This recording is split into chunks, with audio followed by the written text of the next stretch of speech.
Ladies and gentlemen, welcome back. We're going to be getting right into the next match between Team Oxygen North America and Team Eidolon, which actually Eidolon is a wonderful Metallica song for those of you guys that didn't know, dating back to a while Can we there. But call I it digress. Eidolon, actually? Can Yeah. we call it Eidolon? That's triggering me a little I, bit. Eidolon or Eidolon, they're both correct phonetic pronunciations of the word. So whichever one you feel like saying, man. Either way, it's basically a word for ghost, apparition, or poltergeist, for those of you that didn't know that. But Team Oxygen North America, I think, speaks for themselves. They have been very, very dominating. They have been setting the trend for competitive Paragon now for upwards of a month or two. Them and Carbon have always been sort of going at it as well.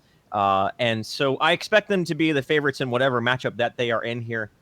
Their opponent is one that we've seen before, but has not really been able to take down any one of the top teams. They have an opportunity to do so here, but I think without a doubt, it's safe to say that Oxygen NA is definitely the favored one going into this. I'm excited to see how they draft, though. I've been keeping them under a microscope with their play style and watching the replays and whatnot.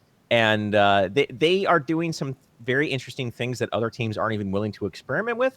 And we'll just get into the draft, and it'll sort of speak for itself there, Pith. Yeah, I think that's just a very good way to be able to figure out these teams a little bit by looking at that draft. So seeing our first couple of bands coming out, we've got an Aurora and a Sevrog band here. So definitely focusing on the CC to start this one out. I like the Sevrog band, to be honest. I think he actually, other than Rampage, I think he's the next best choice for jungler. I personally believe he's stronger than Grux, with Grux being right underneath him. But immediately they pick up Rampage for themselves and Decker. Those are pretty much going to be the top contested heroes, as they have been dating back since Monolith has been released here. No surprise whatsoever. Anytime you see a Decker, you think Containment Fence. Anytime you think Containment Fence, you think what AoE ability can they get that supplements that very, very well. There's Gadget, there is Gideon, and there's Howitzer. Bellica also can fit into that very, very well with her Void Drone, sort of supplementing a Wombo combo, if you will. But even outside of the 1-2 punch we see with Delica's Containment Fence, Decker's Delica. That would be an it's interesting Bellica hero. and Decker. That would be a good hero. Decker's Containment Fence is pretty much the way Cameron Winston, who's a lead hero design, puts it the best. How much value can you put on an ultimate that guarantees you the victory of a team fight, as long as you put it in the right place? So she's going to be dropping those Containment Fences. Of course, it's an ultimate. It's a big cooldown. You compare that to the Boulder coming out from Rampage. Both of them are very reliable means of initiation. Yeah, for sure. And Eidolon, they've picked up the Rampage and Sparrow with their next couple. So Sparrow's getting a lot of priority in these drafts, and obviously I think we can both agree that she's the best Ranger out there right now. Agreed. The way that her biggest weakness is the fact that she doesn't have much mobility, but as long as you're able to get one or two heroes who are able to provide her peel and defensive opportunities, which Rampage does with his stun. Another way to sort of counteract the fact that she doesn't have mobility is you are the aggressors. You never let your opponent rather, take a fight on their terms. You are always the ones that set the terms for the fight. So that's another way you can sort of work around the weakness of her. So as long as you're able to counteract her lack of mobility, the damage that she puts out is by far more than any other Ranger or any other hero in that game, especially when she hits level 13. You get that 90% conic cleave on that inner fire. And it's just she can literally just wipe a team if you take the team fight at the appropriate time. But gonna have to see how it goes, man. If you can exploit her mobility, she can just get really, really far behind. But we're gonna see how this draft goes, and it continues to develop some more crowd control as we expect. Conic cleave. I love it when you say that. Oh, yeah? It just tickles the ears a little bit. Another person that deals with cones or wedges, however it is now, is going to be a Grux for Oxygen NA, and they're also going to be picking up the Howitzer for Arsenic right after that. So I like to see that. I mean, Severog's gone. Rampage is picked up here. That's the next best option, is going to be Grux. As much as I continue to want to see a Seraph jungle, Seraph's my bae, man. I always want to see her, but I don't think we're going to be seeing her anytime soon. Grux just brings that smash and grab crowd control to the field that they're looking for. Early game presence, reliable means of initiation. And of course, Howitzer is the piece that they're looking for to fit inside that containment fence with the Make It Rain. So I expect to see Blink Charms aplenty of their opponents, specifically on the Sparrow, if they want to have any hope of keeping themselves alive through the containment fence. Yeah, for sure. And that might actually affect some of the later picks for Team Eidolon trying to work around that Decker Howitzer combo because, you know, the way that Team Oxygen like to play, if they do manage to get the Decker having a good containment field, just throwing out the Make It Rain right after that, they can output some huge damage, and it's definitely something that Eidolon are going to have to work around as we move on with the draft. It's going to be a Kwang and a Belka for them. So Belka generally picked up as a pretty good counter to the Howitzer, just being able to throw out that neural disruption. But we'll have to see what position the Belka is actually going to be put into this game. I don't think it's going to be a support. I've spoken to quite a few of top competitive players, and they still don't think that she's as viable in mid lane, even though she has that harassment potential of the Void Bomb with the extra range on it. They still, a lot of teams are still putting much more preference onto Howitzer and Gadget, and even still Gideon. Even we don't see Gideon very often. Generally, it's sort of just a fallback if we can't get Howitzer or Gadget. So with that being said, it's a possibility that that's going to be a mid lane, but I would more so imagine that it's either going to be off lane 1v2 support, or if they're going to run a duo mid, she's going to be a solo laner in the safe lane. But only time will tell, depending on the lane configuration coming out here. And last two pickups for Oxygen NA. That's a little bit surprising. We're going to have a Grim.exe. Yes! Didn't I tell you, Pith? Didn't I tell you that offlane Grim is going to be a thing? I told you that offlane Grim is going to be a thing here. So what I expect to see is Decker Twin Blast in the mid lane, Howitzer being in one of the solo lanes, and then Grimex being played by Ramriddles in a solo lane position as well. Could be a 1v2 depending on how their opponent lanes this. But this is something that it's going to be very interesting. I think the thing I find the most interesting here is that Twin Blast is being picked up over Murdoch. I personally think Murdoch brings a little bit more to the table, but if they aren't looking to have much utilization of the long arm of the law, when it comes to just pound for pound team fighting capabilities, Twin Blast has the edge in that. So I expect to see Team Oxygen take the fight very, very early. I don't expect them to see doing much split push shenanigans. Just utilize the fact that they have a lot of backline damage and team fight capabilities, and just sort of early 5-man Paragon is what I expect to see, with maybe a transition of invasions and tier 2 pushes around that 15 to 20 minute mark. Oxygen and one of the teams that have been able to define the meta for a lot of this early Paragon action, and bringing in a Grim.exe for their Ramriddles, they definitely continue to get it done. In terms of that Grim, I personally have been just waiting for him to come into competitive a little bit more here. I think that I agree. Players just haven't really been able to utilize him enough to make him viable, but maybe Ramriddles has figured it out, and he's going to be able to play that giant fridge up to its fullest potential and give us a lot of goodies out of it too. We call this strategy fridge gaming. Can we call that now? The refrigerator? Yeah, I think that's what I think we just coined it that, ladies and gentlemen. Fridge gaming coming at you, at least until he gets, I don't know. I've been wanting a new Grimex skin for a long, long time, but unfortunately, that's not going to be the case. I was so hoping for a Grimex skin this patch, but we won't cry about it too long. Muriel's going to be the pickup here for Team Idolon or Eidolon, whichever preference that you have here. So that is going to be your defensive utility. Again, more protection of Sparrow, so they have a good amount of zone control between the Bellica, the Muriel, as well as the Rampage, and to a lesser extent, Kwang, to protect that Sparrow, and as well as the global ability to have that global presence with Muriel. The laning here from both of these teams can be quite varied. I think Team Oxygen, they love the tried and true duo mid lane and allowing their. I think the crux of putting Grimex in a side lane is that it allows him to be in a 1v1 situation that favors him, and I think that's going to be the case here. I agree. I think Grimex has been a sleeper hero for quite some time. The utility of his snare, it's not his ultimate. The ultimate is probably the weakest thing in his kit, to be perfectly honest. It's more so you pick him up for his, if you build him just into Wind Carver Blades or Whirling Wands relatively early, you're able to get him early levels. You're able to utilize his knockback and his snare. He is actually a utility-based semi-carry that is extraordinarily strong, and that's what I'd expect to see here going into this game. I'm excited to cast this Pith, because this is something I really wanted to see. All right, Shane's getting super passionate here, but we are going to be able to get into our second match of the day, Oxygen NA versus Team I am Team Eidolon, by the way. We'll start up in three. We'll go with Idolon just for the sake of consistency. All right, Eidolon it is. So 3, 2, 1, go. All right, ladies and gentlemen, welcome one, welcome all. Team Oxygen NA versus Team Eidolon. Coming at you here on the battlefield of Monolith, straight out of Agora. Let's introduce these teams. We have Meds on Grux, Lucer on Decker, I'm Sko or Imsko on Twin Blast, Arsenic on Howitzer, and there it is, Ram Riddles on the offlane Grimmick. So excited! He's ready to frag some fools here. Meanwhile, on Team Eidolon, it's going to be Grass40219 playing the Muriel. They've got a stack over here near the river. The Patriot on the Rampage. We've got Silent Umbra.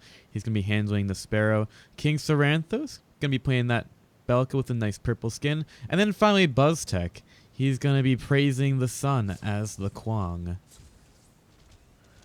So, as far as the laning here goes, it's going to be, yep, as I expected, it's going to be that Twin Blast and Decker over in the mid lane. Howitzer is going to be over in the safe lane, and in the off lane is going to be Grimmix, trying to do what he can to get that farm here. So, Ramrils is, I think, undisputedly one of the best, if not the best, most individually talented players in all of Paragon right now.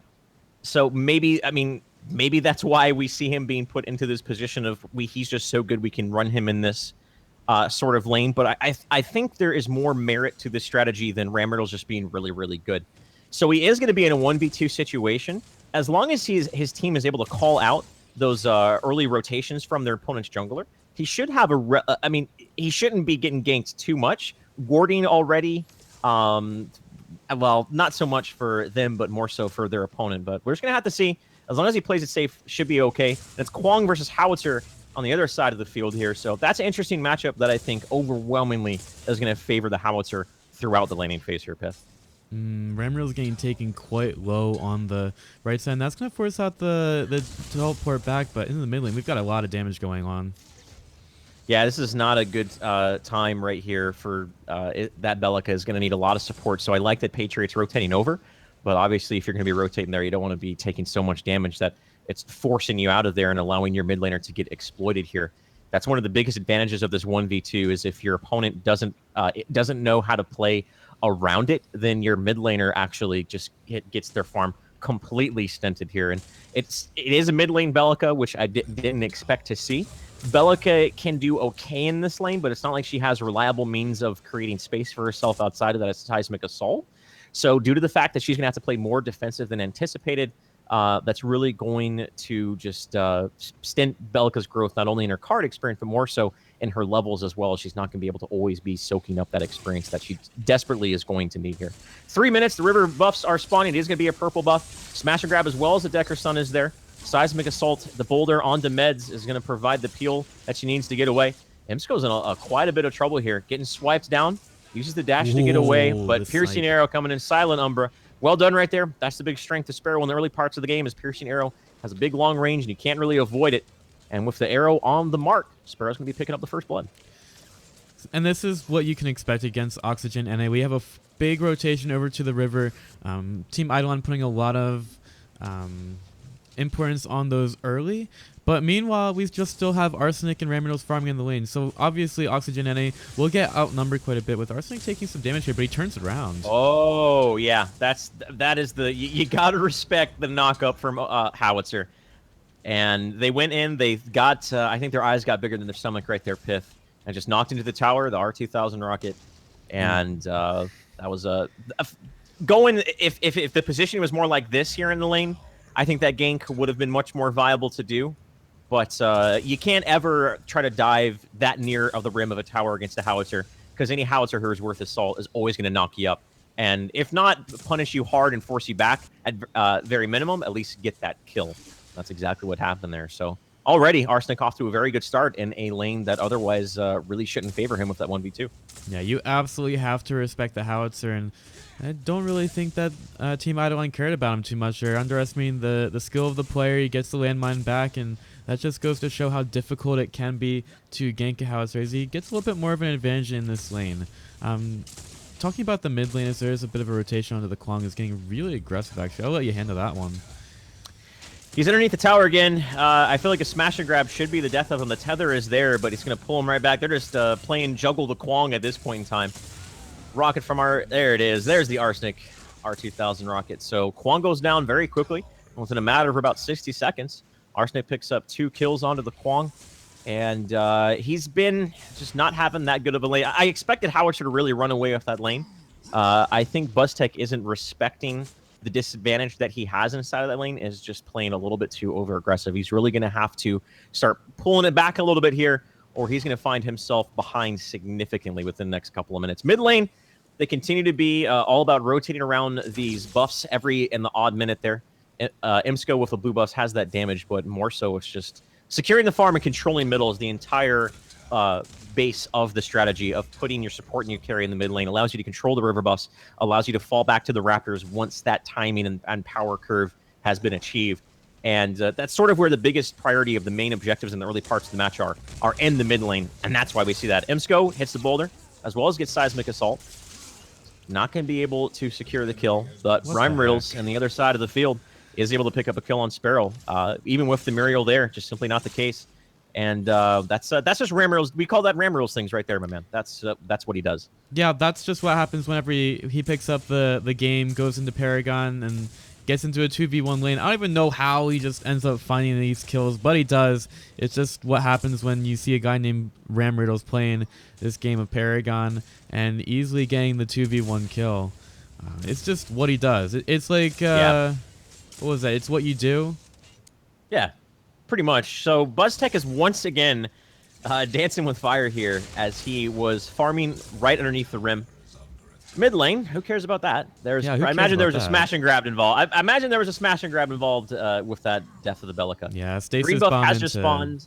They were looking maybe to get into that green buff there, but they were quickly to rotate to protect it. But yeah, so far Oxygen A are in full control of this match, and I think that's to be expected at this point in time. Another thing we haven't talked much about, the fact that Oxygen A has the double carry, is that their late game potential is just absolutely massive if they're able to secure farm not only on one of their carries, but if both of those carries start to get a lead, then it's just very, very dangerous and risky waters once you hit that 25+ minute mark. Yeah, also something that this mid lane, duo lane allows Oxygen NA to do is they do control the enemy's green buff. You notice that it hadn't been taken yet. Well, it's actually been up for about 3 or 4 minutes at this point, which is a lot of efficiency that the Patriot is losing out on right now. And he's not been able to take it. He's not been able to get through the jungle as well as he had in the past. And they're not being able to get the aggression that green buff can give. So this dual lane mid actually creating a lot of opportunities here for Oxygen NA. Taking a look at the numbers here, Silent Umbra, the lone carry player, or Team Eidolon, getting aggressive actually onto Ram Riddles. Ram Riddles should be okay. So Silent Umbra maybe thought he was going to be able to get something going there, but has to be very, very, very careful. Here's both of these guys. Ram Riddles barely able to get away. He actually misses the deflect shield, but still is able to live. But economically here, we see that Team Oxygen A running away with the game here with the lead in CS by about 50, as well as the kills. And I think it just comes down to the fact that their laning was a little bit more stronger than that of Team Eidolon. And due to that, they're just not only the fact that they're executing these ganks a little bit better, but I think more so their early game strength is the way that they have laned this out. They've been playing it very, very well thus far. Decker's about to hit level 5, and you can tell BuzzTech has just almost given up on that lane, getting aggressive onto Imsco, but the quick peel right there from Lucer. And that's all they need. Tether's going to miss, and an opportunity for them to get a kill onto the carry player. One of the carry players here for Oxygen A has come, and it's gone. Right now, Oxygen NA creating a lot of spaces around this mid lane. That's giving a lot of room over to Ram Riddles and Arsenic. Arsenic now with the rotation over to mid get the purple buff up. They have a pretty big rotation mid with 4 heroes here, and they just want to take another tower out. So they're getting the early game control with all these tier 1s being down, and it's really difficult for Team Idolon to respond to this at all. Meds has caught out Grass, immediately charges in there, and they recognize the war gave away the position in the landmine, the stasis bomb, and that's just the CC was lined up effortlessly there. Immediately going to go over to the green buff and take it away from their opponent. They were looking for that mid tier 1 push, but very quick to react. They saw that Muriel was out of position. Meds just charged forward. And that's just a well-executed gank right there. All the meanwhile, Ram Riddles just off on the other side of the field, pushing down the tower. So This is what you expect to see coming out from Oxygen North America. They always just play around this sort of allow Ram to farm and stay static with whatever core-based hero that they give him, and play this sort of four-man Paragon while Ram Riddles pushes down that tower. That's something they've always done since this draft has been around, and no other team does it better than Oxygen North America. Absolutely. Like, it's just difficult to play against all these fronts of assault. Seismic Assault actually out from the Belka to try to stop them, but I don't really think that too much is going on here with the Void Drone. So Oxygen and they continue to have these zones of control. BuzzTech gets caught out. He immediately elects to use the ultimate and the tether, potentially looking to turn that team fight around. Ramriddles has shown up. He does have that GTFO queued up, but not getting that line of sight that they were looking for. Instead, going to transition this into a mid lane push. Sparrow, you can tell they're putting priority. Just telling Silent Umbra, hey, we know you're behind on farm. Just go ahead and farm it up. We're going to sacrifice this tier 1 tower. At this point in time, we're going to give up a little bit of map control. But there's sort of this this time period in between maybe 10 to 20 minutes where if your opponent takes down your tier 1 towers very, very early, they have not yet hit enough power to confidently push down tier 2 towers without some other sort of discernible advantage on the field. So that is a moment, I feel like, for them to get themselves back into this game economically. Allow the waves to push into your tier 2 towers. Don't give up kills. Turtle up for maybe about 5 to 10 minutes. Keep an eye on the Raptors, and as long as you're able to do that, there's a window for them to get Sparrow back to where they would like her to be. Yeah, for sure. But the thing is, Oxygen A also have the Grux here, which allows them to take objectives like the Raptors, like the OP, and just get that advantage early. I mean, granted, we're only 11 minutes in, but having the Grux allows teams to be able to go for that quite early. BuzzTech and Meds are 1v1-ing right now. If there's a reversal of fortune, they could be able to turn this around, but not She's the case. Level 4, actually. Yeah, Muriel's not even level 5 yet. That's I was wondering, like, how come Muriel hasn't been ulting anyone yet? And that would be why. Grass 40219, not even level 5 yet. If that could have been a difference maker in the fight. Getting aggressive is Team Eidolon, but they're not going to be able to find much here, despite the fact that the Seismic Assault landed. Even if Piercing Arrow does land, there's too much health on their opponent here. So despite the fact that they're down a man, they are going to pick up the green buff of their opponent. And I think more so just trying to find something. They're trying to get something going here. They're trying to find a kill, trying to find an objective. Green buff is nice, but they need something more than that to get this game back into their hands. Yeah, well, they are going to try to get a push off onto the mid lane. Right now, yeah, Team Eidolon, they have to find something. They're behind on card points, and they're trying to get aggressive here. Should be able to get that tower quite low, if not down, forcing out a Rampage ultimate for it. He's going to They got to take it down. They just get bursted down. The double range carry, single target DPS focus, even if you Rampage with that ultimate, simply doesn't matter. Now Muriel just gets deleted. I think her health like bugged out or something, because she was just dead in 2 seconds there. I don't actually think that it bugged out, but that's just how fast it was gone. Yeah, that was the burst damage right there of the double carries, both isolating and targeting a single person, as well as the R2000 rocket, which did probably about a third to a half of the HP right now, considering Muriel is still so underfarmed and so underleveled. Still not even level 5. Muriel's still not level 5, 13 minutes into this game. As you mentioned, Grux, one of his biggest strengths is his ability to allow you to take objectives a little bit earlier than normal, and that's going to be the case here off the heels of that kill, and that's just going to be the Raptors going down here. I feel like when you have 2 carries, it's like, who do we give the Raptors to? It like doesn't really matter at that point in time. The Raptors have been taken, as long as Oxygen A, even if they give up a kill here, still should be a worthwhile objective taken for them, but they're still going to be able to get away just cleanly. Yeah, but Meds could be in some trouble here. Taking out pretty hard. And, yeah, Arsenic also going to be throwing out the make it range just to clear out the wave and making sure that Team Idolon can't push any further onto that. But still, the fronts are just so many from Oxygen NA.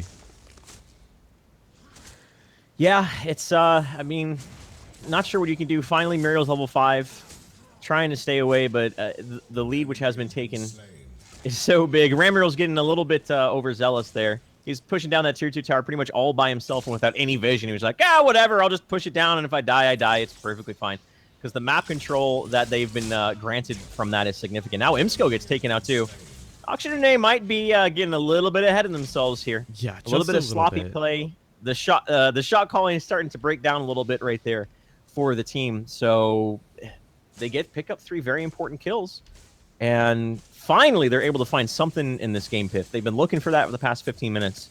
And I think more so that was just Team Oxygen handing that to them on a plate.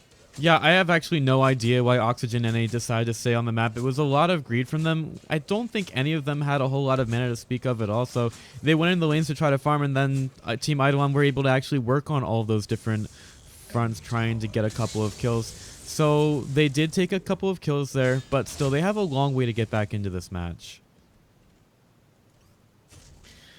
With no Aurora, I don't expect to see any purity sensors coming out on either side of the field. If we were, it would be more so just for the non-ultimate CC that these teams have on both sides between the Decker and the Rampage, but I don't expect that. And Muriel's going to get taken out once again. I feel like Muriel, she's just getting toyed around with at this point. If I'm the shot caller of Team Idolon, I'm telling them, hey, Muriel, just go to lane and kind of sit there for a bit. Stay in the base. You can't be on the map, but I'll just ROF into fights. It's fine. And Ramriel is 1v1ing down the Rampage as well. This build onto Grim with the Wind Carver Blades is what I expect to see coming out. It's the reason attack speed is so important on Grim is it allows you to just keep a very effective uptime on that snare. And the moment you get that snare onto someone who has mobility that maybe otherwise would be able to get away from another Ranger, like a Twin Blaster or a Sparrow, if you're a Grimex with a little bit of attack speed, you're not going to be able to get away from that hero. And that's essentially what happened to Patriot on the Rampage. He just got hit by the snare. Ramriels never let him go. Followed up by a knockback and a pretty straightforward kill here. So definitely feel like Team Oxygen are just asserting their dominance at this point. 16 minutes in. Still no Tier 2 tower yet taken. But they've been taking other objectives through kills and just having full control of the Raptors. I won't be surprised if we see an Orb Prime here. If they get one more kill cleanly within the next couple of minutes, I won't be surprised at all for them to take an Orb Prime.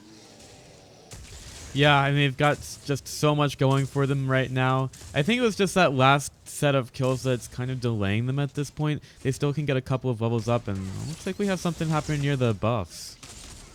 BuzzTech gets stunned up, looking for Imsco, but he has the green buff. Seismic Assault's not going to land either, and Ramriel's just going to come in, and that's the snare I'm talking about. A couple auto attacks, and down goes the Bellica by the time he can do much of anything. Elsewhere on the field, BuzzTech in a lot of trouble. Shields are there, and the speed boost are there to provide him distance, but he's pretty much a non-factor. Patriot is diving in the back line, but he's not going to be able to secure the kill. Ramriel's gets taken out by Sparrow, but Sparrow's more than likely going to get taken out for herself. And a 1-for-2 exchange thus far.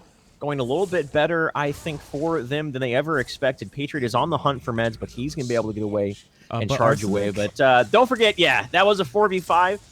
So all the meanwhile in left lane, this inhibitor is getting pushed down. And if Oxygen just don't allow them to back, Arsenic might be able to pick up an inhibitor here. Yeah, Imska's creating a lot of space here, making sure they can't get the recalls off, and finally Arsenic is going to be forced back, making that push kind of a little bit less worth it, but jump pad's down, so it's definitely somewhat okay for Oxygen NA. They have the global presence of the Muriel, so they can deal with left lane being pushed in in this way, the sort of tactics that Oxygen are deploying right now. Like I said, they love doing the 4-man while someone else pushes another lane. They do it better than anyone else, and it almost yielded them an inhibitor there.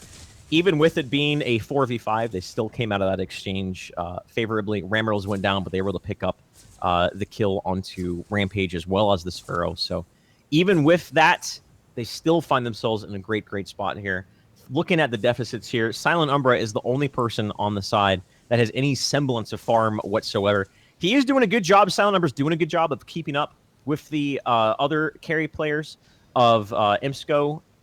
But Ramriddles and Arsenic are the ones really just running away right here with the CS and with the kills. Meds is in the thick of it, but he's got backup from Ramriddles. Now Silent Umbra is just getting completely swarmed and taken out as well. And not much what you can... I mean, there's not much you can do. Muriel had no reversal of fortune, wasn't in the team fight. King Serathos was trying to provide a little bit of peel with a Seismic Assault. Not going to be the case. And as expected, they're going to go for this Orb Prime. They have 2 kills. Arsenic is pushing down the left lane, so if might want to delegate the Muriel over there to deal with that push. But this may be the final blow. Taking down the Orb Prime, transition to left lane, get a push, another kill. Could just outright be the end of the game here, Fifth. Yeah, and it's to the point where Team Idolon just have to kind of deal with Arsenic at this point. So they'll try to get one of these Prime buffs off of the heroes, but a nice blink from Arsenic's going to get him out of trouble. And Now it's just Team Oxygen backing up and getting control of the lanes once again for that final push. This final moment coming out here for Team Idolon, if they're able to do anything, much of anything here. With the build coming out here from Rampage, really doesn't have that much defensive utility in it. He has 8 ability armor, actually putting mostly power into that Thorn Green Weave. No health on the Sage's Ward as well, so can we actually even go with back that 10 ultimate... seconds and then forward again? I have a bug on loose there. Oh, yep, let's do that real quick. We'll go -10 plus 10. Boom. All good. Boom. I'm at 2023. All right, so you're about 3 seconds behind right now. I'll give you 21 minutes, actually. Hope we're not Okay. going to miss too much. And I'll try to take anything in the meantime. But right now, it's just Oxygen NA kind of setting up around the lanes for these guys, trying to keep the warding up. But so hopefully we're going to be able to get back on sometimes we can... So I can stop doing play-by-play. I've done enough of that over the past week. But the push will come in from Oxygen NA over towards mid. There is a flanking attempt by Team Eidolon, but they need to be a little bit more 4, 3, 2, 1... 21 minutes. Gotta love that transition. And here we go. Right That's right, it. buddy. Ramriddle's deciding to use the deflect, but with absolutely nothing. Sparrow's just in the back line by herself trying to do it again, but it's absolutely destroyed. Just at this point, tickling them. The Orb Prime, they're just so far ahead. And that's going to be the game right there, ladies and gentlemen. Man. And into the mid lane, into the gut. Patriots the only... Yeah, that's what you do right there. Imsco literally popping off. And as expected, Team Oxygen go into this game the favorites, showing why they are the favorites, and moving on through the winners group stage here of the Paragon Competitive League. Yeah, it's just so easy for them to win fights on every single different stage there. They send Ramriddles to one side, Imsco doing some work on the other, and it was just quite an easy game for them this time around. They didn't really have to do all that much, but I think that's to be expected. Oxygen NA have won most of the past PCLs, regardless of if it was NA or EU, and they continue to show that dominance here. Very much so. They're going to be moving on. I expect them to see in day number 2 here. It'll be an interesting matchup to see how they do against the Arctic Wolves lineup with Suki. Arctic Wolves looked very, very good, but Team Oxygen look strong as ever. Off-lane Grimmix, guys. It's a thing. It's a thing. Mostly, so that strategy is entirely possible because of the mid lane, putting your support and your carry into the mid lane is why that is possible. They are not the only team who has been experimenting with it and yielding success with it. I know that for a fact that several other teams have been experimenting with going sort of double carry, not always Grimmix, sometimes it's other carries as well. And that makes me happy to see that teams are just experimenting and pushing the design of the game past its intentions. Epic didn't really intend to have this sort of thing happen, but it's happening organically nonetheless, and teams are figuring out different types of strategies that even the developers couldn't even see. And I think that even being a possibility is a testament to how beautiful of a game this is, strategically, aesthetically, and everything else going on into the future here. But we're going to get into the next match here, Pith. It's going to be interesting to see if Arctic Wolves are going to be able to hold out against Oxygen. They look so good, man. Oxygen looks so damn good. I'm really excited for this match. Going back to your point before, though, about the different strategies that teams are going to employ, I think that's exactly what Epic kind of want with their game. Now, maybe they don't expect the types of strategies that they're going to see, but when Monolith came out, one of the things that they made very clear was that they want to see these different types of things in Grim in the offlane. Like, who would have thought when the game went into Monolith that we'd be seeing that on the competitive scene as well? Like, maybe in your pubs, whatever, but I mean, played by Ramriddles, I think anything is possible. And yeah, so Arctic Wolves versus Oxygen NA. We'll have to see how Arctic Wolves are able to do with their current lineup, if they can really make too big of a challenge to our NA overlords here. But it's definitely gonna be tough for them.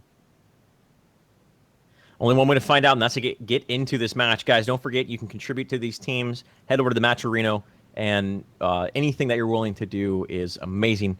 And thank you guys so much for the support that you've given these teams thus far. But without further ado, we're going to take a small break, get into the next match here of this group stage. Don't go anywhere, guys, and we'll be back here in just a minute. Stay tuned.